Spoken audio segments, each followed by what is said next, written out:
समन्ता चक्रवालेषु अत्रा गच्छन्तु देवता सद्धम्मं मुनिराजस्य सुनन्तु सग्घमोक्कदं धम्मश्रवणकालो अयं बदन्ता धम्मश्रवणकालो अयं बदन्ता धम्मश्रवणकालो अयं बदन्ता नमो तस् भगवतो अरहतो सम्मा सम्बुद्धस्स नमो तस् भगवतो अरहतो सम्मा सम्बुद्धस्स नमो तस् भगवतो अरहतो सम्मा सम्बुद्धस्स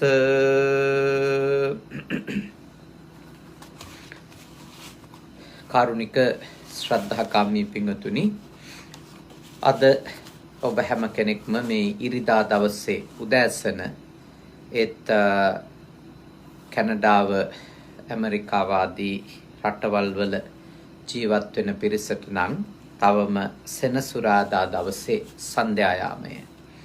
ඉතින් කැනඩාවේ විනිපෙග් නුවර ජීවත් වෙන අපේ කල්යාණ මිත්‍රයෙක් අතිශයින්ම අපේ පවුලේ ඥාතියෙක්සේ බොහෝම සමීප අනුරුද්ධ වීරසිංහ මහත්මාණන් අපට ආරාධනා කරා අද දවසේ සද්ධර්ම දේශනාවක් සිද්ධ කර දෙන ලෙස.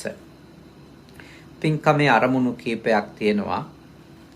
අභාවයටපත් එතුමන්ගේ ආදරණීය අම්මා ටිංගිරිමණිකා වීරසිංහ මාතාව අවුරුදු 11කට කලින් අභාවයටපත් උනේ.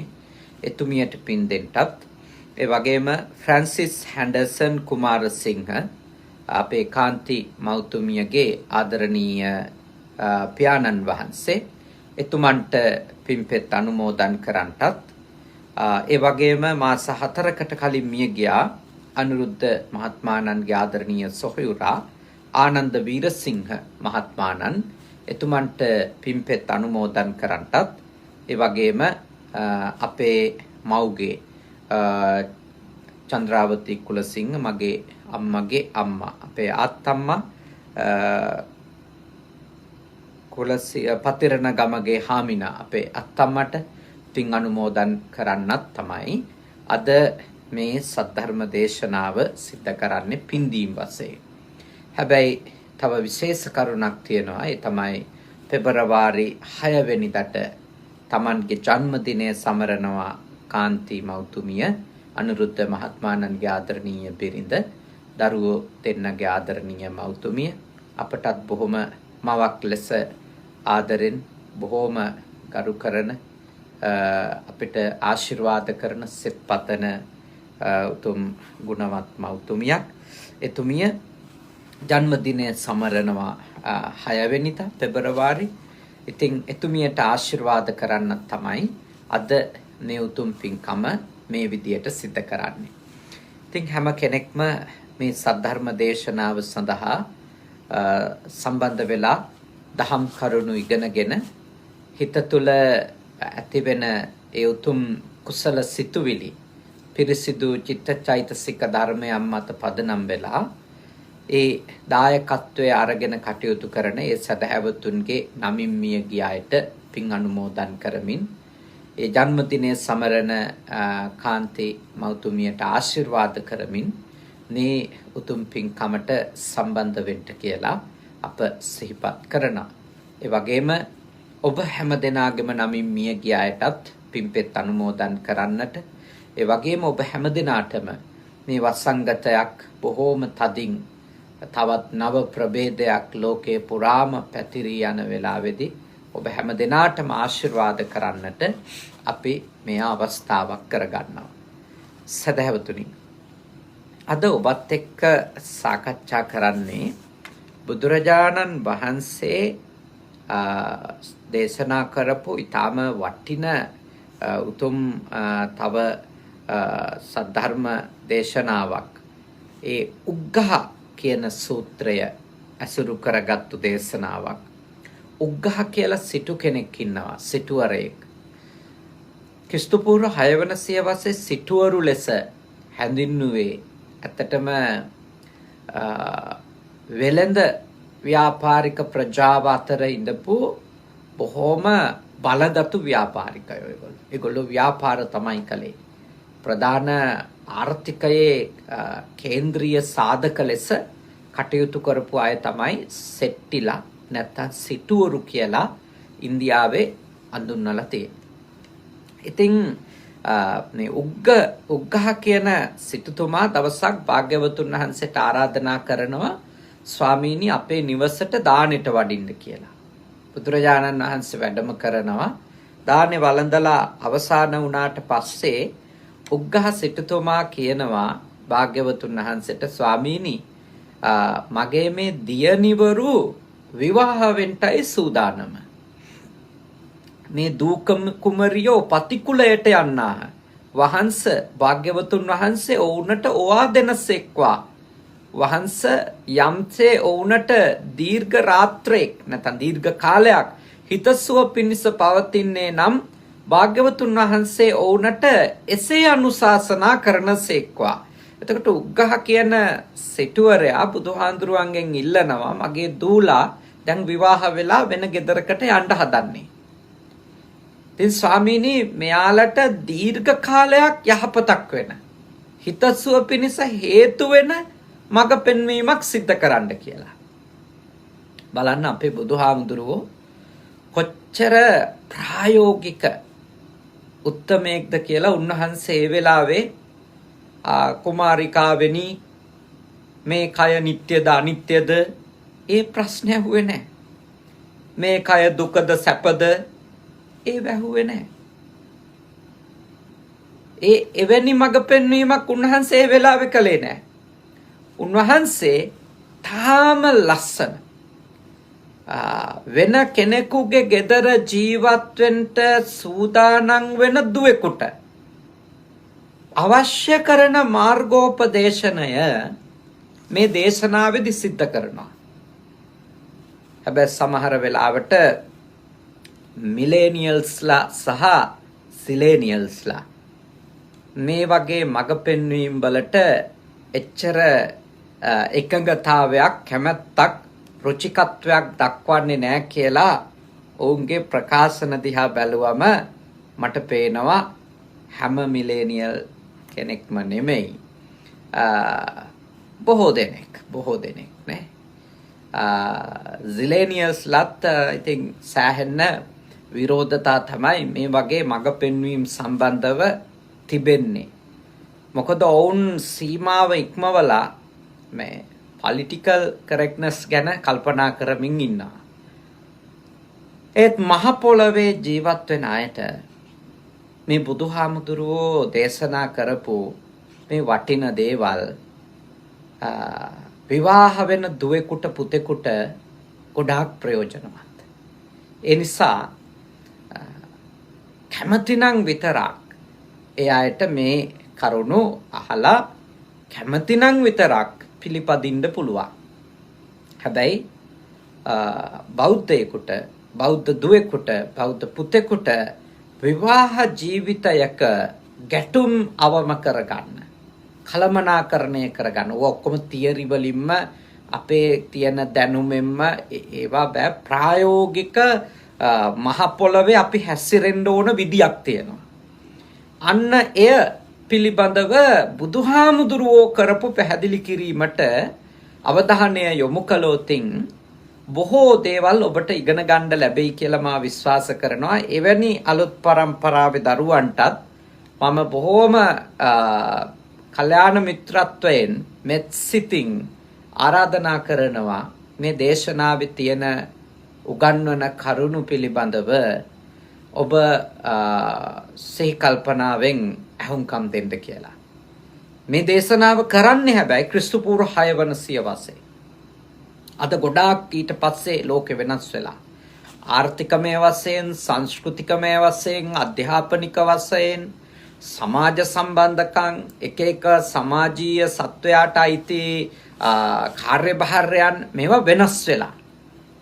බුදුහාමුදුරුවෝ මේ දේශනාව කරන්නේ ක්‍රිස්තු පූර්ව 6 වන සියවසේදී. ජේසුතුමන් ඉපදෙන්නටත් අවුරුදු 600කට විතර කලින්. එතකොට අද 2022 වර්ෂය නේ මේ අපි ජීවත් වෙන්නේ. දීර්ඝ කාලයක් ගත වෙලා තියෙනවා. ඇත්ත. හැබැයි මේ දේශනාවල අන්තර්ගතය තුල තිබෙන කාරණා අදටත් ජීවිතයක් යහපත් කරගන්නට පොඩි හරි සැනසෙල්ලක් ඇතුව ජීවත් වෙන්න හිතන කෙනෙකුට හරිම ප්‍රයෝජනවත් වෙයි කියලා තමයි මා කල්පනා කරන්නේ. භාග්‍යවතුන් වහන්සේ මෙහෙම දේශනා කරනවා.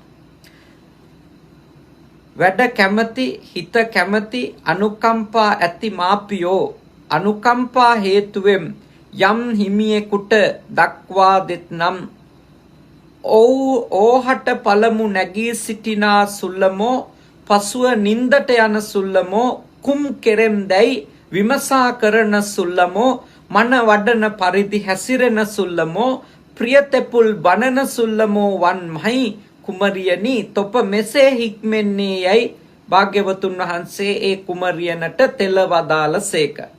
මේ වචන ටිකක් අමාරුයි පැරණි සිංහල භාෂාවෙන් තමයි මේ පාලි දේශනා පරිවර්තනය වෙලා තියෙන්නේ. මෙහි සරලව කියලා දෙන්නේ මේකයි. බුදුහාමුදුරුවෝ දේශනා කරනවා ගෘහ ජීවිතයක ප්‍රශ්න අඩු කරගන්න ඕන නම් ඵලදායීතාවය සතුට මානසිකව සහ භෞතිකව උපයා ගන්න ඕන නම් අවධානය යොමු කරන්න කියලා මෙන්න මේ කරුණු වෙත. මොකද මෙතන අවධාරණයම කරන ඔබ වෙන ගෙදරකට යනව නම් විවාහ වෙලා වෙන ගෙදරක ජීවත් වෙන්න ඔබ ගමන් කරනවා නම් පළවෙනි දේ තමයි පළමු නැගී සිටින කෙනෙක්. ඒ කියන්නේ කාටත් කලින් අවදි වෙන කෙනෙක් වෙන්න කියන එක. කාටත් කලින් අවදි වෙන කෙනෙක් වෙන්න. ඒක ඔබට ගොඩාක් ප්‍රයෝජනවත් වෙයි. බොහෝ ප්‍රශ්නවලට පිළිතුරු ලෙස. ඊළඟට කාටත් පසුව නින්දට යන කෙනෙක් වෙන්න. හැමෝටම කලින් අවදි වෙලා හැමෝටම පස්සේ නින්දට යන කෙනෙක් වෙන්න කියලා බුදුරජාණන් වහන්සේ කුමාරිකාවන්ට අවවාද කරනවා. ලොකු අර්ථයක් ඇති. මම හිතනවටත් වඩා බරපතල අර්ථයකින් වෙන්න පුළුවන් භාග්‍යවතුන් වහන්සේ ස්ථිරවම මේ මඟ පෙන්වීම කරන්නට ඇත්තේ. එක පැත්තකින් ඇය ඒ ගෘහයේ නායිකාව බවට නැත්නම් ඒ ගෘහයේ ප්‍රධාන භූමිකාවක නියැලෙන්නිය බවට පත් වෙනකොට ඒ නායකත්වයකදී තිබෙන දෙයක් තමයි අනෙක් සියලු දෙනාටම වඩා ගැඹුරු අවධානයකින් ඒ පවුලේ කටයුතු පිළිබඳව මැදිහත් වෙන්න ඕන නායකත්වයේ දරන කෙනා. එතකොට බිරිඳක් වෙන කෙනෙක් ඒ ගෙදර නායකත්වයට පත් වෙනවා. ඒ ගෘහයේ ප්‍රධානත්වයට පත් වෙනවා. එතකොට ඇය මුලින්ම නැගිටින පසුව නිදා ගන්න කෙනෙකු බවට පත් වෙනවා කියන එකේ අදහස මම හිතන්නේ ඒ ගෙදර සිද්ධ වෙන හැම ක්‍රියාවක්ම ඇය දැනුවත්ව සිද්ධ වෙන දේවල් කියන එක. ඒ කියන්නේ ඇය අවදිමත් ඒ ගෙදර සිද්ධ වෙන පාන්දර ඉඳලා සන්ධ්‍යා යාමයේ දක්වා සිද්ධ කරන හැම ක්‍රියාවක් ගැනම ගන්න හැම තීන්දුවක් ගැනම දරුවන්ගේ වේවා බිරිඳ මේ සැමියාගේ වේවා එන අයගේ වේවා ඒ හැම ක්‍රියාවක් ගැනම ඇය අවදිමත් බවකින් ඉන්න ඕන කියන එක. ඇය ඒ හැම දෙයක් ගැනම දැනගෙන ඉන්න ඕන. ඉතින් දැන් කෙනෙකුට අහන්න පුළුවන් විවිධ ප්‍රශ්න තොග ගණන් අහන්න පුළුවන් ඔක්කොටම කලින් මේ නැගිටලා වහලෙක් වගේ වැඩ කරන්නද මට කියන්නේ ඔක්කොගෙම අයගේ මේ වැඩ ටික කරලා අන්තිම ඔක්කොම අය කාලා බීලා ගිහිල්ලා නිදාගත්තට පස්සේ මට නිදා ගන්නද මේ කියන්නේ මම නම් ඕවට සූදානම් නැහැ කියලා කෙනෙක් කියන්න පුළුවන්. ඒක ඉතින් තම නැන පමණින් තමයි වටහා ගන්න තියෙන්නේ. මම විශ්වාස කරනවා භාග්‍යවතුන් වහන්සේ මෙහි අවධාරණය කරන්නේ ගෙදරක ප්‍රමුඛ කාර්යභාරයක් සිද්ධ කරන බිරිඳ හැම දෙයක් පිළිබඳවම දැනුවත් භාවයකින් ඇයගේ ඇහැට ඇයගේ අවධානයට එක ලක් වෙන්න ඕන කියන එක. මොකද ඇයට පේන්නේ වෙන කෝණයකින්. දවස ඇය අවදිමත් නැති වෙලාවක දවසේ කටයුතු අනිත් අය ආරම්භ කරලා තියෙන්න පුළුවන්. හැබැයි අම්මෙකුට පේන දේවල්, ගැහණියකට පේන දේවල් සාමාන්‍ය පිරිමියෙකුට හෝ දරුවන්ට හෝ ඒවා ග්‍රහණය වෙනවා කියලා හිතන්න අමාරුයි. මොකද ඒ දැක්ම, ඒ අම්මෙක් දේවල් දිහා බලන විදිය ගෙදරකට හරි වැදගත්. ගෙදරකට හරි ප්‍රයෝජනයි. ගෙදරකට හරි වටිනවා අම්මෙකුට දේවල් පේන විදිය. දැන් සමහර කාරණා පිළිබඳව ඒවයි තියෙන අනාරක්ෂිතභාවය පිළිබඳව පවුලේ සියලු දෙනාගේම රැකවරණය සම්බන්ධව කාරණාවලදී පිරිමියෙකුගේ තියෙන නොසැලකිලිමත් භාවය බොහොම වැඩිනේ. හැබැයි කාන්තාව රැකවරණය කියන කාරණාවේදී, හැමෝගෙම ආරක්ෂාව කියන කාරණාවේදී, තියෙන දේවල් අර පිරිමැහීම කියන කාරණාවේදී, නාස්තිය අවම කර ගැනීම කියන කාරණාවේදී බහුතරයක් හැම තැනටම මේක අදාළ නැහැ. නමුත් බහුතරයක් මා විශ්වාස කරනවා අම්මෙකුගේ ඇහැ හරි වැදගත්. හරිම වැදගත්. සමහර වෙලාවට පිරිමියෙකුගේ මනසට සත පහකට වටින්නේ නැති දේවල් ලෙස හිතෙන දේවල් ගැන ගැඹුරු අවධානයක් අම්මා කෙනෙක් බිරිඳක් යොමු කරනවා. ඒ ඇයගේ ඒ ගැඹුරු අවධානය නිසා තමයි බොහෝ දේවල් රැකෙන්නේ. ඒ නිසා විවාහ වෙලා කොහේ හරි ගෙදරක කාගේ හරි ගෙදරක ජීවත් වෙන්න යන්න හිතන කෙනෙකුට මම යෝජනා කරනවා ඔබ ඒ නිවසේ උදෑසන ඉඳලා සන්ධ්‍යා යාමයේ වෙනකම්ම සිද්ධ වෙන හැම ක්‍රියාවක් ගැනම පළමුවෙන්ම අවදි වූ කෙනා විදියට, පළමුවෙන්ම දැනුවත් වූ කෙනා විදියට ජීවත් වෙන්න. ගොඩක් අලුත් ප්‍රශ්න එන එක නවත්ත ගන්නත් පුළුවන්. තියෙන ප්‍රශ්න ගොඩක් අඩු කර ගන්නත් අනිවාර්යෙන්ම ඒ ඔබ අවදිමත් වීම තාම වැදගත්. ඊටාම ප්‍රයෝජනවත් වේවි. ඔබ අවදියෙන් හිටියත් ඔබ අවදියෙන් නැත්තම්, බොහෝ දේවල් ඔබේ නිවස ඇතුලේ සිද්ධ වෙයි. බොහෝ දේවල් ඔබගේ සැමියාගේ ජීවිතය ඇතුලේ සිද්ධ වෙයි. බොහෝ දේවල් ඔබේ දරුවන්ගේ ජීවිතය ඇතුලේ සිද්ධ වෙයි. ඔබ අවදි වෙනකොට පහුවෙලා ගොඩක් දේවල් වෙලා ඉවර වෙන්න පුළුවන්. ඒ නිසා හැමෝටම කලින් අවදි වෙන්න. හැමෝටම පස්සේ නිදා ගන්න. හැම වෙලාවකම අවධානයෙන් ඉන්න. දැනුවත් බවෙන් ඉන්න. සවිඥානිකව ඉන්න. එය පුදුම වටින උපදේශයක්. ඒකේ වටිනකම, ඒ අර්ථය ගණ්ඩ මේවා දිහා ගෝත්‍රික විදියට බලන්නේ නැතුව, මේවා දිහා පටු විදියට බලන්නේ නැතුව, මේවයි තියෙන ගැඹුරු අර්ථ මේ බුදුරජාණන් වහන්සේ නමකගේ මුවින් දේශනා වෙච්ච මේ වටින ඉගැන්වීම් වල ගැඹුරු අර්ථ අපි තේරුම් ගන්නව නම් මේවා හරිම යාවත් කාලීන වෙච්ච ඉගැන්වීම්. තුන් කාලයටම ගැලපෙන පුදුම වටින දේශනාවන් මේ දේශනා. ඒ නිසා ඔබේ අවධානය ගැඹුරින් යොමු කරන්න කියලා මා යෝජනා කරනවා. ඊළඟට භාග්‍යවතුන් වහන්සේ දේශනා කරන දෙයක් තමයි මෙහිදී මනවඩන ලෙස මනවඩන ලෙස හැසිරෙන කෙනෙක් වෙන්න. ඒ කියන්නේ කායික චර්යාවන් අනිත් එක්කෙනාට ප්‍රියශීලී වෙන විදියට කරන්න කියන එක. හරි වටින දෙයක් නේ. දැන් මම තව ස්වාමීන් නමක් එක්ක මේ සේනාසනේ වැඩ ඉන්නේ.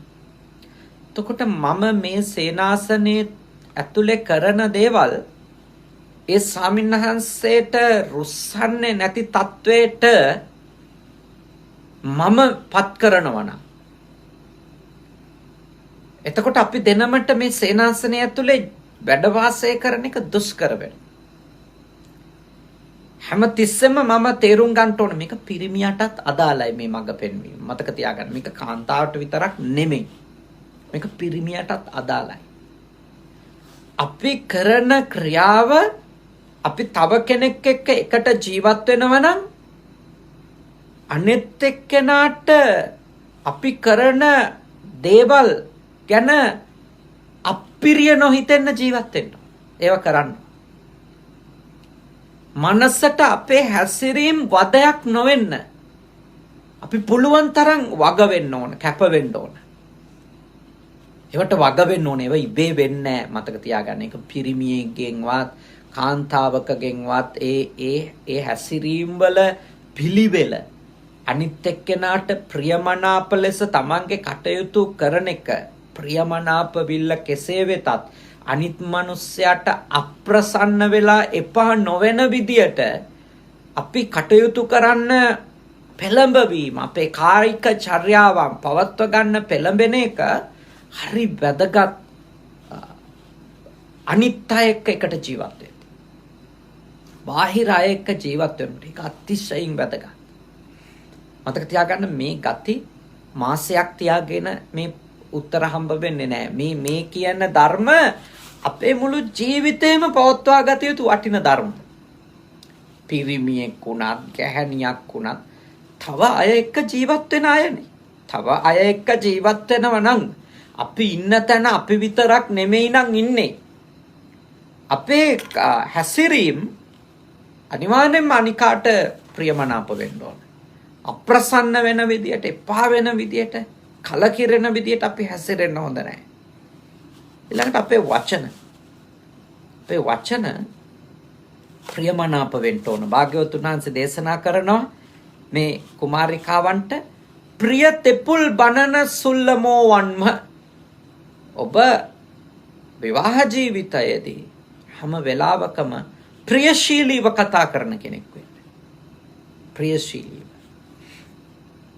ඒකෙන් කියන්නේ කියන ඕන එකක් මේ කරබාගෙන හරකෙක්සේ ඉන්න කියලාද? එහෙම එකක් නැහැ. ඕන දෙයක් කතා කරන්න. ප්‍රශ්න විමසන්න. සාකච්ඡා කරන්න. ඔබේ අදහස් කියන්න. ඒත් ඕන දෙයක් ලස්සනට පැහැදිලි කිරීමේ හැකියාවක් Taman තුල ඇති කරගන්න. ලස්සනට දෙයක් sannivedanaya කිරීමේ හැකියාවක් Taman තුල දියුණු කරගන්න. ප්‍රියමනාප විදියට කියන්න. අනිත් එක්කෙනාව අවුස්සන විදියට කතා කරන්න නෙමෙයි. ප්‍රශ්නේ විසඳ ගන්න කතා කරන්න. මොකද සමහර කතාවල චේතනාව එක්කනේ කතාවේ ස්වභාවය තීරණය වෙන්නේ. කතාවේ අන්තිම ප්‍රතිඵලය තීරණය වෙන්නේ ඒ සවුන්ඩ් එකනේ. ඒකෙදි මේ එන ටෝන් එක කියන කන්නේ වචන ටෝන් එක කියන එක. ඒකෙන් හරි ගොඩක් ඒවා තීරණය වෙනවා. ඒවා අහන් ඉන්න එක්කෙනාට ඒක ඒ කියන දේ දැනෙන්නේ අපි ඒකට පාවිච්චි කරන රිද්මය එක්ක භාෂාවේ. ඒ වචනේට වඩා ඒ අහනකොට ඒ දැනෙන දෙයක් තියෙනවා. ප්‍රියශීලී. ප්‍රියශීලී වචන කතා කරන කෙනෙකු බවට පත් වෙන්න. මූණිච්චාවට බොරු වචන කී ඉන්න කියන එක නෙමෙයි මෙතන මේ කියන්නේ. ඇත්ත කතා කරන්න ඕනේ. පරුස වචන නොකියන්න ඕනේ. ස්ත්‍රියක් වුණත් පුරුෂයෙක් වුණත් ඇත්ත කතා කරන්න ඕනේ. කටුක රළු නපුරු වචන කියාගෙන කොච්චර හරි දේවල් වලට ප්‍රතිචාර දක්වන්න යන්නේ නැති කෙනෙක් වෙන්න ඕන. හිස් අරුත්සුම් බොල් දේවල් කතා කරනවා වෙනුවට අර්ථාන්විත ප්‍රබුද්ධ වටිනා දෙයක් කියන්න තරම් තමන්ගේ භාෂාව හොඳට හසුරුව ගන්න තමන් ඉගෙන ගන්න ඕන. පුහුණු වෙන්න ඕන. ඒව ගැන කල්පනාකාරී වෙන්න ඕන. ඊළඟට කේලම් කීම් ආදී වචනෙන් සිද්ධ වෙන හානි වලින් තමන් වැළකෙන්න ඕන. වචනේ පාවිච්චි කරලා බොරු කීමෙන් අනිත් අය කොටවන කේලම් කීමෙන් වළකින්න ඕන අනුන්ගේ තැනකට ජීවත් වෙන්න ගියාම. එයා පිරිමියෙක් වුණත් කාන්තාවක් වුණත් කවුරු වුණත් තව අය ඉන්න තැනක ජීවත් වෙනවා නම් හරි පරිස්සම් වෙන්න ඕන. වචනය පාවිච්චි කරලා විනාශ නොකර ඉන්න. ප්‍රියතෙපුල් කියන්නේ ඒවට. ප්‍රියතෙපුල් කියන්නේ හැමතිස්සෙම අර මූනිච්චාවට බොරු වචන කියාගෙන ඉන්න එකක්ම නෙමෙයි. මුසාවාදයෙන් වළකින්න ඕන, කේලමෙන් වළකින්න ඕනි, පරුස වචනෙන් වළකින්න ඕන, හිස් වචනෙන් වළකින්න ඕන. එතකොට කටහඬ කොච්චර මිහිරිද මේ කන් කළුද කියන එකට වඩා වැදගත් ඒ කියනකොට තියෙන වචනයක් එළියට දානකොට තියෙන යහපත් සිතුවිල්ල වැදගත්.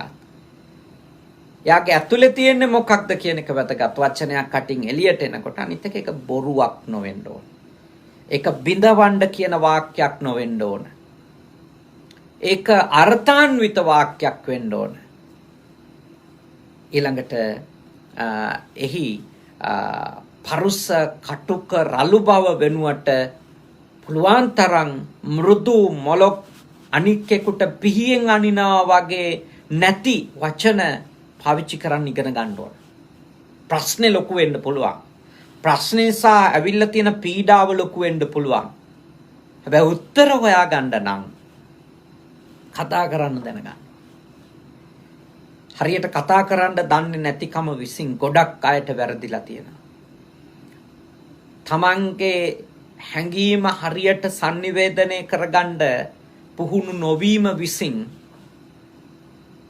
කටේ සද්ද තිබුණටම ඒ සියලු සද්ද පිට කරන්න යෑම නිසා කොහොම හරි පුරුදු වෙච්ච වචන තිබුණු පළියට ඒ වචන ඔක්කොම එළියට දාන්න පුරුදු වීම නිසා ගොඩක් අය ගොඩක් ප්‍රශ්න විසඳගෙන තියෙනවා.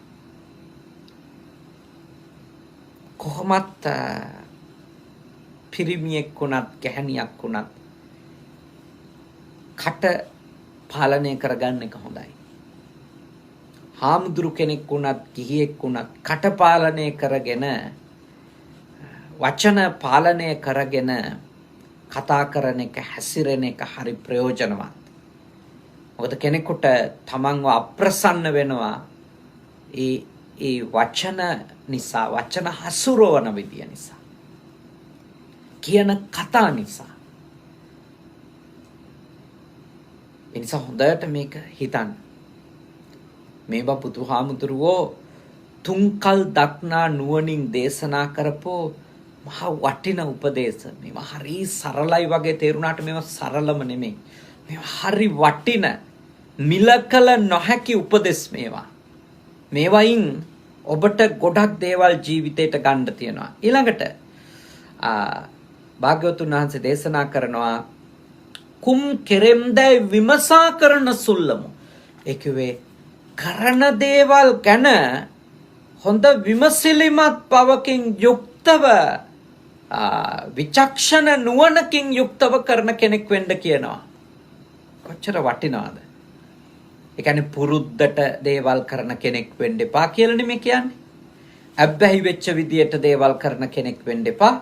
තමන් කරන ක්‍රියාව ගැන පූර්ණ දැනුවත් භාවයකින් විධිමත් අවබෝධයකින් හොඳ මේ තර්කානුකූල දැක්මක් ඇතුව ඒව කරන කෙනෙක් වෙන්න කියලා කියන්නේ.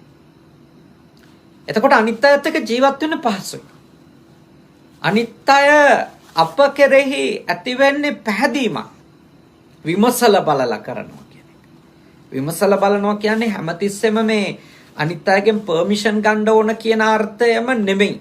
සමහර දේවල් තියෙනවා අපි පර්මිෂන් ගන්න ඕන කරන්න කලින්. සමහර දේවල් නේ. දැන් මම මේ සේනාසනේ උනත් සමහර දෙයක් ගන්න කලින් මම සේනාසනේ ඉන්න බාහිර ස්වාමින්වහන්සේට දැනුවත් කරනවා. උන්වහන්සේගෙන් අහනවා මම මේක පාවිච්චි කරනවා. උන්වහන්සේට දැනුවත් කරනවා. ඒ විමසලා බලලා ඒ කොටසකුත් තියෙනවා.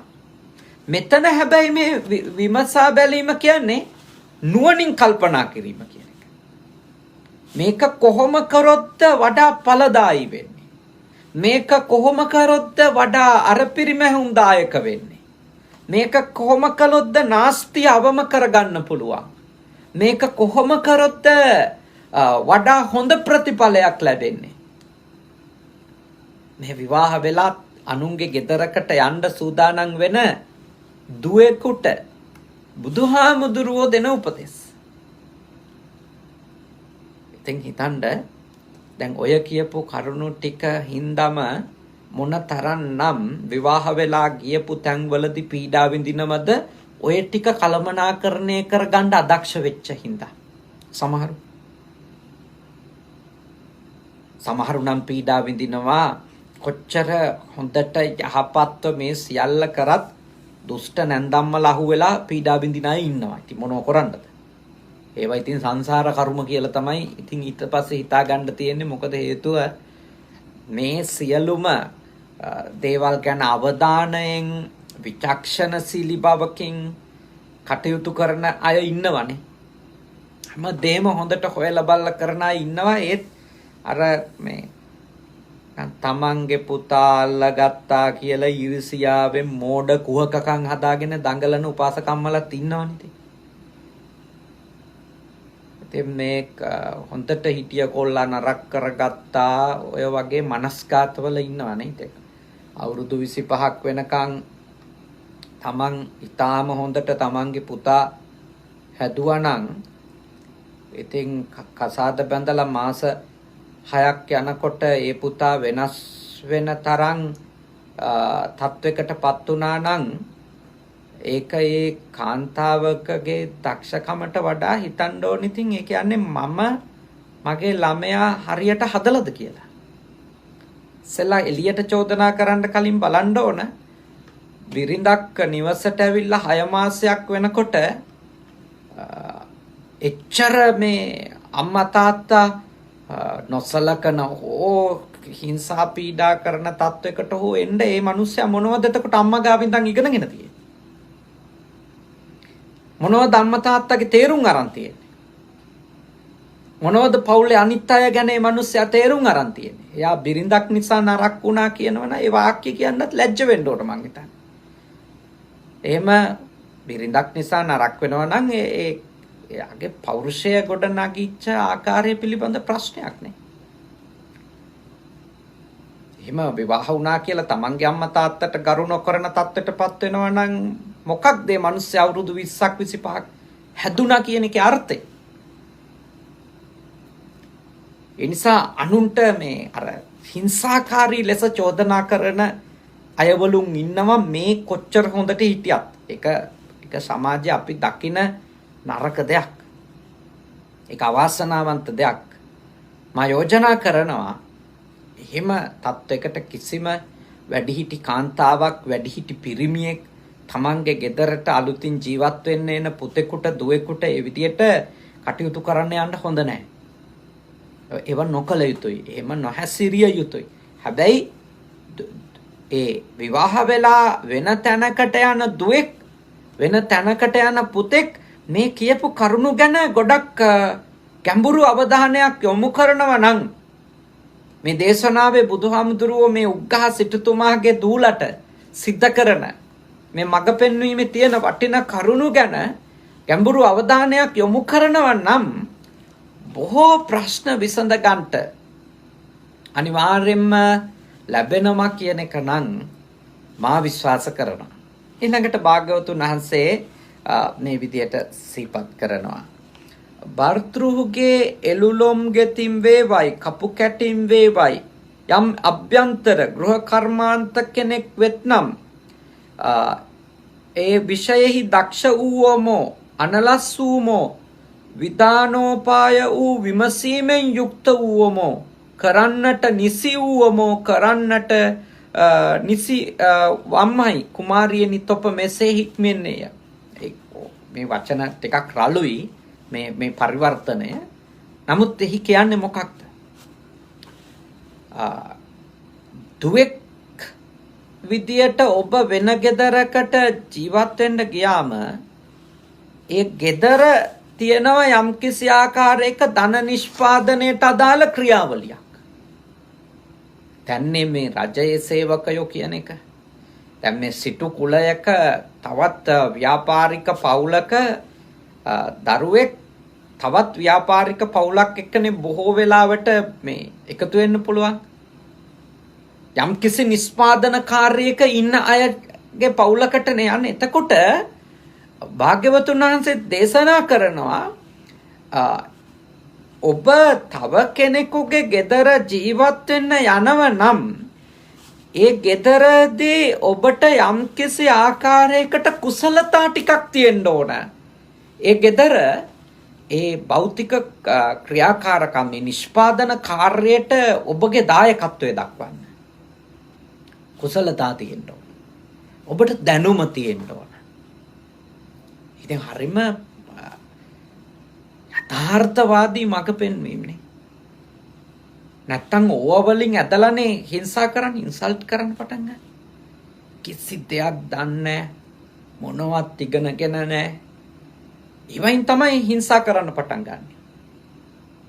ඒ ගෙදර එතකොට ඒ ගෙදර අයගේ හිංසාවට ගොදුරු වීම වළක්ව ගන්න නම් දුවෙක් භෞතික සම්පත් කළමනාකරණයට ඒ භෞතික සම්පත් එක්ක හරියට වැඩ කරන්න ඒවයේ කුසලතා ඒ දුව ඇති කරගෙන තියෙන්න ඕන කියන එක තමයි මෙහි භාග්‍යවතුන් වහන්සේ අවධානය කරන්නේ.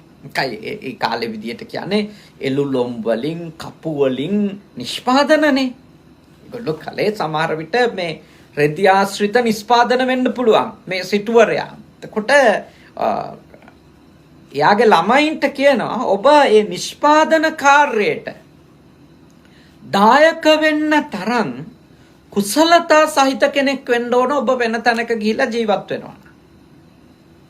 ඒ ගෙදර අය කරන කටයුතු වලට ඔබගේ දායකත්වයක් දෙන්න පුළුවන් වෙන්න ඕන. ඒක හරි. මොකද හේතුව ඒ කුසලතාවයේ සහිතව ගියොත්නේ ස්වාමි පුරුෂයා මිය ගියත් ඇයට පෞරුෂයක් ඇතුව ජීවත් වෙන්න පුළුවන්. නැත්තම් මෙලෝ දෙයක් දන්නේ නැති කෙනෙක් විදියට විවාහ ජීවිතයකට ගියාට පස්සේ නිකන් හරි ස්වාමි පුරුෂයා මිය ගියොත් ඒ ගෙදර ඒ ව්‍යාපාරයට අදාළ කිසිම ඥානයක් නැහැ කියන්නේ, කිසිම කුසලතාවයක් නැහැ කියන්නේ ලොකු අර්බුදයකට යනවා. ලොකට බලන්න දැන් මේවා එක සැරේටම කසාදයක් බැඳ ගමන් කරන්න පුළුවන් දේවල් නෙමෙයි. ඒ කියන්නේ භාග්‍යවතුන් වහන්සේ කාන්තාවක් අධ්‍යාපනිකව දැනුමෙන් කුසලතාවයෙන් දුවෙක් හදද්දී ඒ දුව කොයි ආකාරයටද නිර්මාණය කරන්නට ඕනි කියන එක සම්බන්ධවත් පුළුල් පණිවුඩයක් දෙනවානේ. ඒ කියන්නේ දුවෙකුට නිෂ්පාදන ක්ෂේත්‍රයට නිෂ්පාදන ක්‍රියාවලියට දායක වෙන්න පුළුවන් කුසලතා දුවෙකුට තියෙන එක. මේ දුවෙක් වීම නිසා කාන්තාවක් වීම නිසා එහි සීමා පනවන්න බෑ.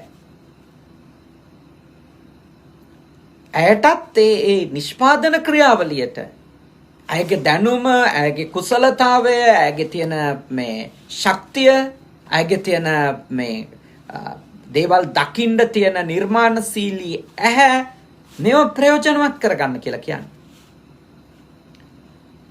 මේ ක්‍රිස්තු පූර්ව 6 වන සියවස වගේ කාන්තාව ගැන ඉතාම පසුගාමී වැඩවසන් අදහස් තිබිච්ච සමාජයක උගන්වන්න දෙන්න හොඳ නැහැ, ඉස්කෝලේ යවන්න හොඳ නැහැ, ආගම අදහන්න දෙන්න හොඳ නැහැ. එහෙම කියලා කොන් කරපු වහලියක් වගේ කාන්තාව තියන් ඉඳපු කාලෙක බුදුහාමුදුරුවෝ මේ දේවල් කියලා දෙනවා. එතකොට බුදුහාමුදුරුවෝ මේ ක්‍රිස්තු පූර්ව 6 වන සියවසේ සමාජ පසුබිමේදී මේ වගේ කරුණු දේශනා කරනකොට උන්වහන්සේට කොච්චර ප්‍රශ්නෙ නැද්ද?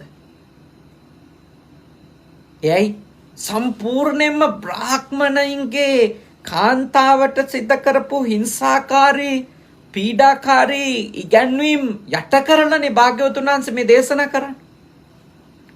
ඇයට කුසලතාවයේ තියෙන්න ඕන මේවට කියලා. ඒ කියන්නේ කුසලතාවය එහෙනම් පුංචි කාලේ ඉඳලා හදන්න ඕනනේ.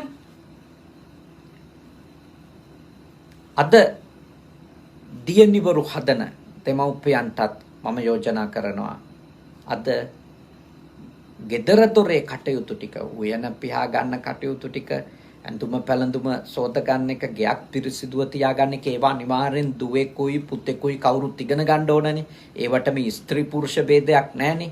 ඒවා කවුරුත් ඉගෙන ගන්න ඕන. ඒවා හැමෝටම උගන්වන්න ඕන. කාටත් කොතන හිටියත් තමන්ගේ වැඩ ටික පිරිසිදුව පිළිවෙලට ලස්සනට ප්‍රියමනාපව කරගන්න දුවෙක් වුණත් පුතෙක් වුණත් පුංචි කාලේ ඉඳලා උගන්වන්න ඕන. තමන් නිදාගත්තු ඇඳ හදාගන්න, පෙරෝපු සීට් එක නවල තියාගන්න, කොට්ටේ ඇඳුම ඒවා පිළිවෙලට පිරිසිදුව තියාගන්න, ඒවා උගන්වන්න ඕන. පුංචි කාලේ ඉඳලා ස්ත්‍රී පුරුෂ ભેදයකින් තොරව උගන්වන්න ඕන. කවුරුවත් කාගේවත් සර්වන්ට්ලා නැහැ. එහෙම යුගයක් කවුරු හරි හිතනවා නම් ඒක බොහොම පැරණි කාලයක තිබිච්ච එකක්. අද ඒවා වළංගු නෑ තව දුරට. තමන්ගේ වැඩ තමන් කරගන්න ශක්තිය, කුසලතාවය, පෞරුෂය දුවෙකුට උනත් පුතෙකුට උනත් හදන්න ඕනේ. හැබැයි මම යෝජනා කරනවා අලුත් ලෝකේ කාන්තාවට නේ, අලුත් ලෝකේ කාන්තාවට දැනුම, කුසලතා දියුණු කරන්න පුළුවන් තරම් ඒ දරුවන්ව පොළඹවන්න ඕනේ කියලා මම යෝජනා කරනවා. මේ සමහරු නම් යෝජනා කරන්නේ අපි දකිනවා මේ සමහර මේ දේශපාලනික මතවාද දරන්න උන් මේ මොකද්ද නයිට් ලයිෆ් සංස්කෘතියක් ලංකාවේ හදලා කාන්තාවන්ට ඕන විදියට මේ ගණිකා වෘත්තියේ යෙදෙන්නයි, ක්ලබ් වල රස්සාව කරන්නයි ඒ තත්වෙට පත් කරන්න ඕන. ඒවා තමයි නියම සමාන අයිතීන් ලබා දීම කාන්තාවන්ට කියලා. මම කියන්නේ ඒ වගේ මතවාද වලින් කරන්නෙම අන් කිසිවක් නෙමෙයි. තාම ඉහළ දියුණු තලවල ජීවත් වෙන්න පුළුවන් කාන්තාවෝ තමන්ගේ ශරීරය විකුණලා ජීවත් වෙන්න තැනට පොළඹවන එක. ඒ වගේ අය දකිනකොට ඔබ දේශපාලනිකව ඒගොල්ලොන්ගේ මතවාද ඒවා පරාජයටපත් කරන්න ඕන. මොකද කාන්තාව ඔතෙන්ට ඇද දාපු තායිලන්තය අද සමාජ රෝග පිරුණු තැනක් වෙලා තියෙනවා. අද විනාශ වෙච්ච සමාජයක් තියෙන්නේ. බෞද්ධ රටක්. විශාල බෞද්ධ ප්‍රමාණයක්. නමුත් අද විනාශ වෙලා තියෙන ළමයි බොහොම සුළු ගානට ගොවියෝ ගෙනල්ලා තමන්ගේ දූලා විකුණනවා ඔය තත්ත්වෙදී. ඔය සංස්කෘතිය ඇදුවට පස්සේ අත්වෙන ඉරණ මේක. බොහෝ රටවල් වල බටහිර ලෝකයේ, යුරෝපේ බොහෝ රටවල් වල පොඩි ළමයි ගෙනල්ලා කෘත්‍රිම ඖෂධ දීලා ඒ ළමයින්ගේ ශරීර අවයව වර්ධනය කරලා ඒගොල්ලෝ මේ ජාවාරමට ලිංගික වහල්ලු හදන්න, ඒ වහල් වෙළඳාමට පත් කරනවා. ඒක නෙමෙයි ලංකාවේ කාන්තාවකට දැනුම, කුසලතා දියුණු කරන්න ඕන. මොකද අද ගත්තත් අපේ රටේ ග්‍රාම සේවක ධූරයේ ඉඳලා බොහෝ වෘත්තීන් වලනේ, ඉහළම වෘත්තීන් වල ප්‍රධානත්වයේ ඉන්නේ කාන්තාව. වැඩි පිරිස කාන්තාව. ඇයි ඉතින් අපි ඔවුන් අර වගේ තැනකට දක්කන්නේ? ඒ කියන්නේ එකෙන් පේනෝනේ කාන්තාවකට ඕන තලයක වැඩ කරන්න පුළුවන් කියන එක. මේ ස්ත්‍රී භාවය කියන එක ගමේ ප්‍රධාන රාජ්‍ය නිලධාරියා වෙන්න බාධාවක් නෙමෙයි. ඉතින් ඇයි එයා ගණිකාවක් බවට පත් කරන්න තංගලා? ඇයි එයා පාරට දාන්න හදන්නේ? ඇයි එයා නයිට් ක්ලබ් එකක රස්සාව කරන තත්ත්වයට දාන්න හදන්නේ? එයාට යන්න පුළුවන් දුරක් තියෙද්දි, එයාට යන්න පුළුවන් කුසලතා තියෙද්දි, ඒ හින්දා ඒ සංස්කෘතිය අපි යෝජනා නොකළ යුතුයි. ඒව නැති කරන්න අපිට බැරි වෙයි. ඒත් අපි ඒවා මතු කිරීම වෙනුවට අපේ දරුවෙකුගේ ඔළුවට ඒ සංස්කෘතිය එවැනි ක්‍රමයකින් සල්ලි හෙවිල්ල යෝජනා කරනවා වෙනුවට කොතන ගියත් කුසලතාවෙන් දැනුමෙන් කුසලතාවෙන් හැකියාවෙන් ඉස්සරහට එන කාන්තාවක් බවට පත් කරන්නටයි දුවෙක් බවට පත් කරන්නටයි දුවෙක් පුහුණු කර ගන්න ඕන. ඒ දැනුම දෙන්න ඕන. භාග්‍යවතුන් වහන්සේ ක්‍රිස්තු පූර්ව 6 වන සියවසේදී කරන අවධාරණය තමයි ඒ කර්මාන්ත ශේස්ත්‍රයේහි නිෂ්මාදන ක්‍රියාවලියට ගෙදරකට යන දුවෙකුට හැකියාව තියෙන්න ඕන කියන එක. ඒක කියන්නේ එළුලොම් වලින් වැඩ කරන්න, කපු කටින්න නිෂ්පාදනයනේ. ඒ කියන්නේ මේ යාවාඩි වෙලා ඒව කරනවා කියන එකම නෙමෙයි එතන ඊළඟ අදහස. ඒව කරන බොහෝ සේවක සේවකාදීන් ඉන්න පුළුවන්. ෆැක්ටරිස් තියෙන්න පුළුවන්. කර්මාන්ත ශාලා තියෙන්න පුළුවන්. ඒවායේ කටයුතු බලන්න නම් ඒ දැනුම තියෙන්න ඕන. ඒ කුසලතාවයේ තියෙනවා. අන්නේ කුසලතාවය දුවෙකුගෙත් ඇති කරන්න ඕන කියන එකයි මේ පණිවුඩය. ඒක හොඳට තේරුම් ගන්න ඕන. ඊළඟට භාග්‍යවතුන් වහන්සේ දේශනා කරනවා ඒ කුමාරිකාවන්ට භාතෘ කියන්නේ සාමි පුරුෂයා කියන එකනේ. ධනය වේවයි, ධාන්‍ය වේවයි, රිදී වේවයි, රන් වේවයි එසේම ගෙන එයි නම් එය ආරක්ෂායෙන් ගෝපනයෙන් සම්පාදනය කරම්හ. ඔවුට ධූර්ති, පුරුෂ ධූර්ති, සුරා ධූර්ති නොම්හ, නොසොරවම්හ, රහසොඬ ආදීන් සොඬ නොවම්හ, විනාශිකා නොවම්හයි කුමාරිකායනි තොප මෙසේ හික්මෙන්නේය. ඒ කියන්නේ මොකක්ද? මේ කියන්නේ මූල්‍ය කළමනාකරණය ගැන දැනුම තියෙන්න ඕන කියන එක. ඔබ ගෘහයකට යනවා නම් ඒ ගෘහයේ ජීවත් වෙද්දී ඔබට මූල්‍ය කළමනාකරණය සම්බන්ධව දැනුමක් තියෙන්න ඕනේ. ඒ කියන්නේ ඒ ගෙදරට ධනය ගේන්නත් තියෙන ධනය සංවර්ධනය කරන්න. ඔබ තාම හොඳ දැනුමක් තියෙන දුවෙක් වෙන්න ඕන කියලා තමයි බුදුහාඳුරු උපදෙස් දෙන්නේ. මොකද භෞතික සම්පත්නේ මුලින් කිව්වේ කුසලතා, නිෂ්පාදන කාර්යය. ඊළඟට කියන්නේ ඒ නිෂ්පාදනයෙන් හම්බ කරන ධනය කළමනාකරණය කිරීම. මැනේජ්මන්ට් කියන එකනේ. ඒ ගෝපනය කරන්න කියලා කියන්නේ තියෙන එක වැඩි කරන්න ඉගෙන ගන්න ඕන. තියෙන දේවල් නාස්ති නොකර ඉන්න. සුරාවෙහි ලොල් වෙලා දූ කෙලෙහි සූදුවෙහි ලොල් වෙන්න එපා කියලා භාග්‍යවතුන් වහන්සේ දේශනා කරනවා කාන්තාවකට. ඒ කියන්නේ ක්‍රිස්තුපූර්ව 6 වන සියවසේ සමාජයේ එක්තරා පැලැන්තියක් හරි අනිවාර්යයෙන්ම සුරාවට සූදුවට යොමු වෙච්ච කාන්තාවෝ ඔය ව්‍යාපාරික ප්‍රජාවේ සමාජයේ ඉඳ ඇති. ඒකනේ භාග්‍යවතුන් වහන්සේ මේ අවධාරණය කරන්නේ ඔබ සුරාසොඬෙක් වෙන්න එපා. ඔබ සුරාවෙහි ලොල් වෙන්න එපා. ඔබ සූදුවට යන්න එපා. ඔබ තියෙන ආර්ථිකය සංවර්ධනය කරන කෙනෙක් වෙන්න. ඒවා නාස්ති වෙන්න නොදී කළමනාකරණය කරන කෙනෙක් වෙන්න. එතකොට තමයි ඔබට ගෘහ ජීවිතයේ සතුටින් ඉන්න පුළුවන් කියලා භාග්‍යවතුන් වහන්සේ දේශනා කරනවා.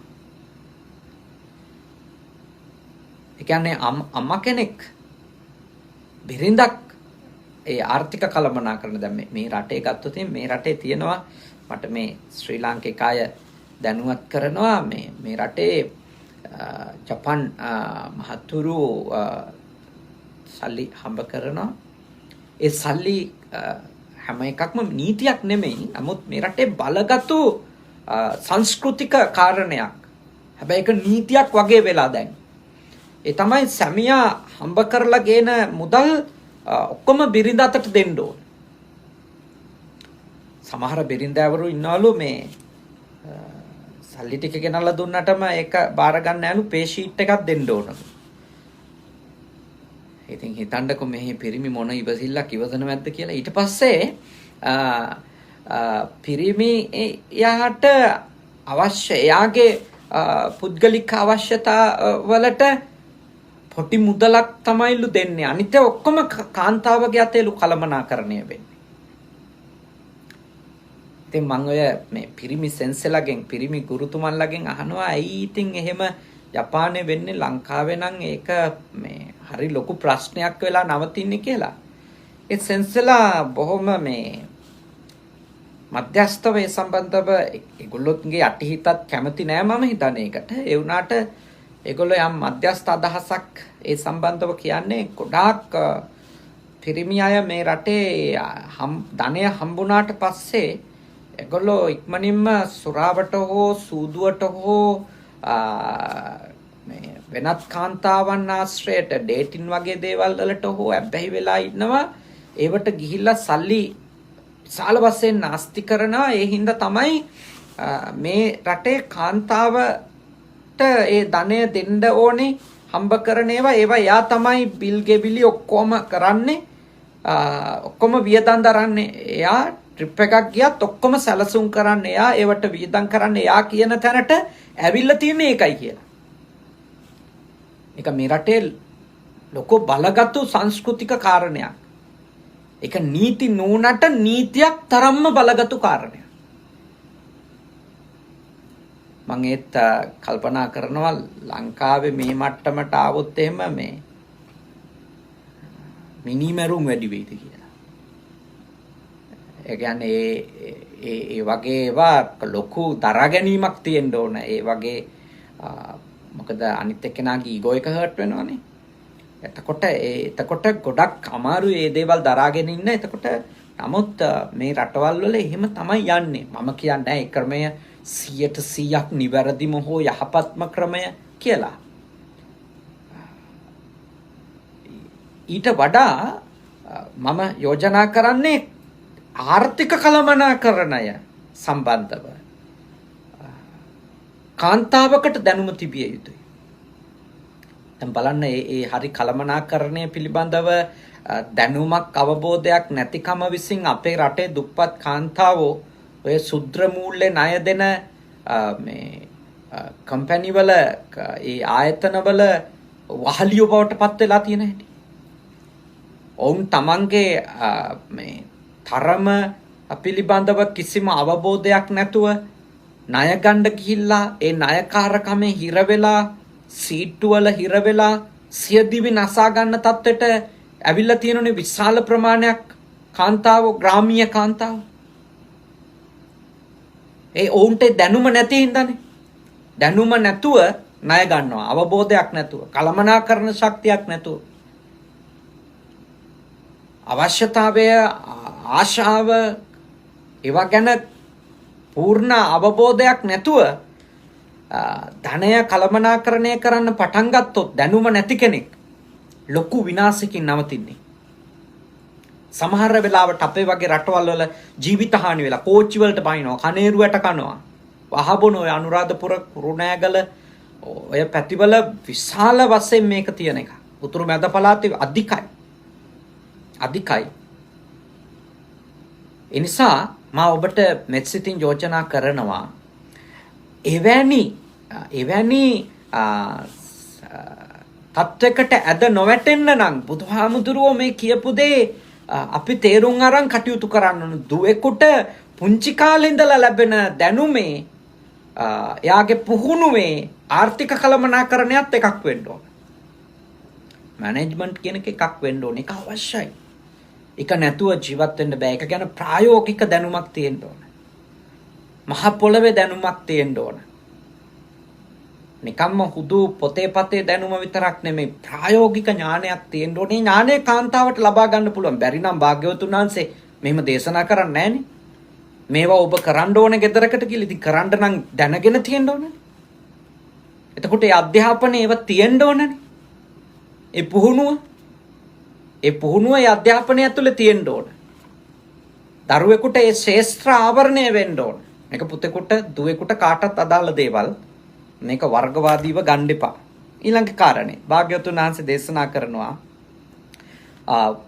බර්තෘහුගේ දස්සු වේවයි, ප්‍රේෂ්‍යෝ වේවයි, කම්කරුවෝ වේවයි. එතකොට ඔවුන් නොකල විසින්ද, කළ දෑ කළ විසින්ද, ගිලනුන්ද, බල අබල ලදමනා කොටස් විසින්, කියන්නේ මානව සම්පත් කළමනාකරණය. මානව සම්පත ඒ කියන්නේ ලොකු ව්‍යාපාරික පවුලක් එක්ක නම් එකතු වෙන්න ගිහිල්ලා එතකොට ඒ ව්‍යාපාරිකයා සමග ගැට ගැහෙන ප්‍රජාවක් ඉන්නවා. දාසිදාසයෝ වගේම ඒ කර්මාන්තයට සම්බන්ධ අය ඉන්නවා. ඊළඟට ගත්තහම මේ දූතයෝ ඉන්නවා ව්‍යාපාර කරනකොට. අන්න ඒ සියලු දෙනාගෙම කළමනාකරණය human resources වල වැඩ කරන හැටි ඔවුන්ව කළමනාකරණය කරගන්න හැටි ගැන දුවෙක් විදියට ඔබට දැනුම අවබෝධය තියෙන්න ඕන, කුසලතා තියෙන්න ඕන, විවාහයටපත් වෙලා තව තැනකට යනවා නම් කියලා භාග්‍යවතුන් වහන්සේ දේශනා කරනවා. මහා ලොකු පිරිස් කළමනාකරණය කරගන්න නොහිටියත් අඩුම gedara ඉන්න පිරිස හරියට කළමනාකරණය කරගන්න අවශ්‍ය කරන දැනුම කුසලතාවය ඒවට ඉවසිල්ල තියෙන එකනේ. එක එක්කෙනාගේ දක්ෂතා අඳුන ගන්න එක, අදක්ෂකම් අඳුන ගන්න එක, මේ ගිලන් නොගිලන් පවත්, ඒ කියන්නේ ලෙඩ වෙලාද නැද්ද ඒවත් දැනුවත් වෙන්න තරම් ඒ හැකියාව ඇති කරගන්න කියලා දේශනා කරනවා. ඒ කිව්වේ ඉන්න මානව සම්පත ප්‍රමාණය නෙමෙයි. අපිට නම් ඉතින් අදාළ නැහැ, අපි ඉතින් කොම්පැනි කාර්යෝ බඳින්න යන්නේ නැහැ නේ කියලා හිතන්න එපා. ගෙදර ඉන්න දරුවෝ ටික වේවා, ගෙදර ඉන්න සුළු සමාජ කණ්ඩායමක් වෙන්න පුළුවන්. නමුත් ව්‍යාපාරයක් කරනව නම් විශේෂයි එවැනි තැනකට නම් එකතු වෙන්නේ ඒ විෂය ගැන, ඒ විෂයට සම්බන්ධ අය ගැන දැනුම එක්ක ඒ ගමන යන්න කියලා තමයි බුදුහාඳුරු දේශනා කරන්නේ. බලන්න මේක ඇතුලේ තව කොච්චර දේවල් කියවෙනවද? ඒ කියන්නේ දැනුම නැති සමාජයකනේ දුක වැඩි වෙන්නේ. කුසලතා හැකියාවන් නැති, ප්‍රඥාව නැති, උගත්කම නැති සමාජයක කාන්තාව කොච්චර ප්‍රශ්නවලට මුහුණ දෙයිද? පිරිමියා කොච්චර ප්‍රශ්නවලට මුහුණ දෙයිද? එතකොට බුදුහාමුදුරුවෝ මේ අවධාරණය කරන්නේ මේ හැම ශේත්‍රයක් පිළිබඳවම දැනුම, කුසලතා ප්‍රායෝගිකව ළමයෙක් තුල ඇති කරගෙන යන්න ඉස්සරහට.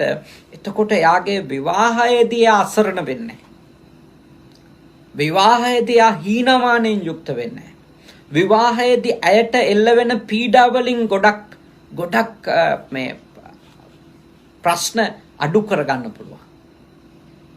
මේ සියලු තැන් තව කෙනෙකුට හිංසා කරන්න පුළුවන් තැන් මේක තේරෙන්නේ නැහැ, අරක තේරෙන්නේ නැහැ කියලා. බුදුහාමුදුරුවෝ දේශනා කරන්නේ ඔබ ඒ ප්‍රශ්න ටික විසඳ ගන්න කියලා.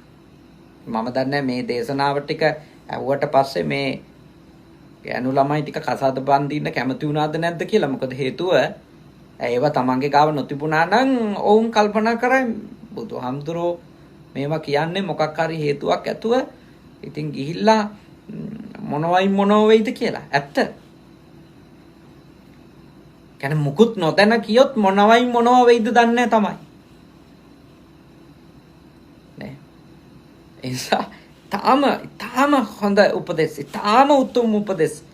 මේවා ඔබ හොඳට අවබෝධ කරගන්න, තේරුම් ගන්න කියන එක මම ඔබට යෝජනා කරනවා.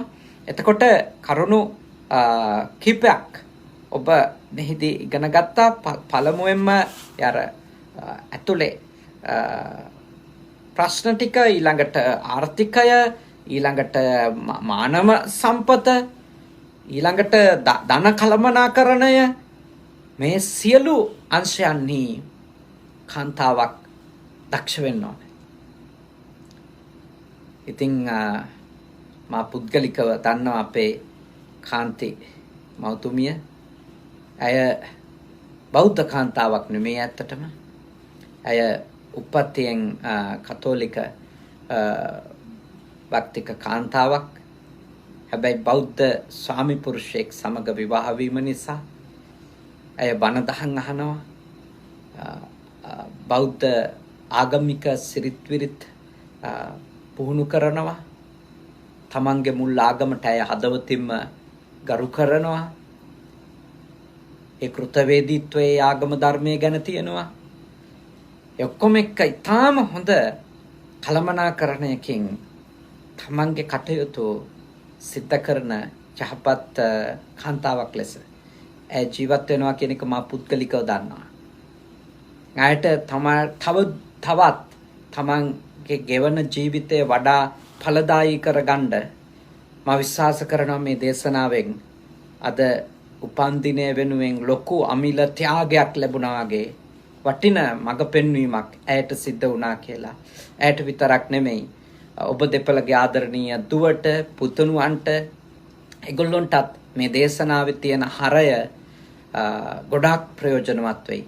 මේ දේශනාව ශ්‍රවණය කරන ඇමරිකාවේ කැනඩාවේ ජීවත් වෙන ලංකාවේ ජීවත් වෙන ඒ පවුල්වල ඥාතීන්ට වගේම අපේ බුද්ධ පුතුන් ශ්‍රාවකයින්ටත් මේ දේශනාව විවාහ වෙන්න කවදා හරි සූදානම් කරන දරුවෙකුව සූදානම් කරද්දී විවාහ ජීවිතයකට පත් වෙනවා නම් තවත් අය එක්ක ජීවත් වෙන්න යනවා නම් හිතිය යුතු පුහුණු කරගත යුතු දැනගත යුතු බොහෝ කරුණු උග්ඝහ සිටුතුමාගේ ඉල්ලීම ඇතුව භාග්‍යවත් බුදුරජාණන් වහන්සේ ඒ කුමාරිකාවන්ට ඒ තරුණ දූලට කියලා දුන්නා.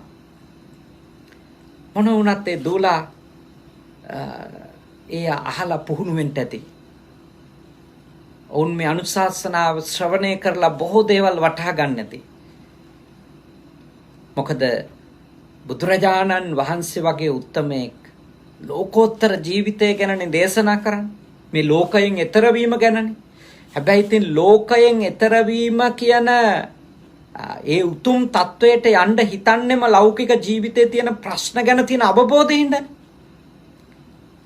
එතකොට ලෞකික ජීවිතේ ප්‍රශ්න පුළුවන් තරම් කළමනාකරණය කරගන්න තමයි බුදුහාමුදුරුවෝ මේ දේශනාව කරලා තියෙන්නේ. අලුතින් ඉතින් විවාහ වෙන්න ඉන්න අයට තමයි මේවා හොඳ කිය ඉන්න එපා. අසාද බැඳපු අයත් සිහි කල්පනාවෙන් මේවා අහන්න. දැන් හරි හදාගත යුතු කොටස් තියෙනවා පිරිමින්ටත් කාන්තාවන්ට දෙගොල්ලට. ඉතින් අද මේ ලස්සන උදෑසන වාසනාවන්ත උදෑසන මේ ඉරිදා දවසේ ඔබ හැම කෙනෙක්ම හොඳින් මේ දේශනාව ශ්‍රවණය කළා. අපි සතුටු වෙනවා අපේ අනුරුද්ධ වීරසිංහ මහත්මයාණන් වෙනුවෙන් එතුමාගේ ආරාධනාවෙන් මේ උතුම් පින්කම සිද්ධ කරලා දෙන්න ලැබීම ගැන. රැස්වුණු සියලුම පින් කුසල් ඔබතුමාගේ ආදරණීය අම්මට ඩිංගිරි මණිකා වීරසිංහ මාතාවට ඒ වගේම ෆ්‍රැන්සිස් හැන්ඩර්සන් කුමාරසිංහ ආදරණීය තාත්තට කාන්ති මෞතුමියගේ ආදරණීය තාත්තට ඒ වගේම ඔබතුමාගේ සහෝදරයා ආනන්ද වීරසිංහ මහත්මයාණන්ට ඒ විතරකුත් නෙමෙයි ඔබතුමා අපේ පවුලේ ඔබ දෙපළ අපේ පවුලේ සමීපතම ඥාතීන් ලෙස සමීපතම හිතවතුන් ලෙස කල්යාණ මිත්‍රයින් ලෙස ආශ්‍රය නිශ්‍රය කරනවා. බොහෝ දුර බැහැර රටක හිටියත් හැම සතියකම අපේ අම්මා තාත්තට කතා කරලා සුව දුක් විමසලා ඔවුන් එක්ක බොහොම සමීපව කටයුතු කරනවා. ඉතින් ඒ නිසාම අපේ අම්මගේ අම්මට අපේ ආත්තම්මට පතිරණ ගමගේ හාමිනා මාතාවට ඇතුළු කොට බණ අහපු හැමෝගෙම නමින් මිය ගියපු සියලු දෙනාට අපි මේ පින් අනුමෝදන් කරමු. අනුමෝදන් වෙත්වා සුවපත් වෙත්වා සැපවත් වෙත්වා. ඔබේ අපේ ඥාතීන් මේ පින් අනුමෝදන් වේ අමා මහ නිවනම අවබෝධ කරගනිත්වා. සාදු සාදු සාදු. ඒ වගේම දෙවිවරු මේ පින් අනුමෝදන් වෙත්වා. දෙවියන්ගේ ආශිර්වාදය ආරක්ෂාව බැල්ම ශක්තිය විශේෂයෙන්ම ජන්මදිනයේ සමරන කාන්ති මෞතුමියට ලැබේවා. ඔබතුමියට නිදුක් බව නිරෝගී බව සුවපත් බව දීර්ඝායුෂ චිර ජීවනයේ ලැබේවා. අපේ අනුරුද්ධ මහත්මයාටත් දරුවෝ දෙන්නටත් පවුලේ සියලුම ලංකාවේ සහ ලෝකේ විවිධ රටවල් වල ජීවත් වෙන ඥාතීන්ට හිතවතුන්ටත් වනහපු බුද්ධ පුතුන් ශ්‍රාවකයින්ටත් සියලු දෙවියන්ගේ ආශිර්වාද ලැබේවා. කනගව සුගත භාවනා මධ්‍යස්ථානය පුජි සුගත සේනාසනය සහ කන්සයි සුගත භාවනා මධ්‍යස්ථානයේ නිර්මාතෘ අපේ සහෝදර හුරුළු නිකවැවේ සුදම්ම සායින් වහන්සේට මා සමග මේ සේනාසනයේ වැඩ සිටින පූජනීය අම්පිටිය සද්ධාවාස සායින් වහන්සේ සේනාසනාධිකාරී සායින් වහන්සේ ඇතුළු මහා සංඝ රත්නයටත් ලංකාවාසී ලෝකවාසී සියලු දෙනාටත් මේ වසංගත සමයේ කරදර නොවේවා බාධක නොවේවා නිදුක් බව නිරෝගී බව සුවපත් බව උදා වේවා සියලු දෙවිවරු නිවන් දකිත්වා සාදු සාදු සාදු. අවසාන වශයෙන් අපි හැම දෙනාට මේ භවයේ පුරාම සත්පුරුෂයින්ගේ ඇසුර ලැබේවා, කල්යාණ මිත්‍රයින්ගේ ඇසුර ලැබේවා. සසරේ උපදින හැම භවයකමත් අපේ නමින් මිය ගිය ඥාතීන් ඇතුළු කොට සියලු දෙනාටත් දෙවියන්ටත් අපටත් සත්පුරුෂ කල්යාණ මිත්‍ර ඇසුරම ලැබමින් උතුම් නිවනින් සැනසීම උදා කර ගන්නට මේ පින් කුසල් පාරමී ධර්ම වේවා. සාදු සාදු සාදු. ආකාසට්ටා ච බුම්මට්ටා දේවා නාග මහිත්‍තිකා පුඤ්ඤන්තං අනුමෝදිත්වා චිරන් රැක්කන්තු ශාසනං. ආකාසට්ටා ච බුම්මට්ටා දේවා නාග මහිත්‍තිකා පුඤ්ඤන්තං අනුමෝදිත්වා චිරන් රැක්කන්තු දේශනං. ආකාසට්ටා ච බුම්මට්ටා දේවා නාග මහිත්‍තිකා පුඤ්ඤන්තං අනුමෝදිත්වා චිරන් රැක්කන්තු මම් පරන්ති තී. ඔබ හැමදෙනාම නිදුක් වෙත්වා නිරෝගී වෙත්වා සුවපත් වෙත්වා. සාදු සාදු සාදු.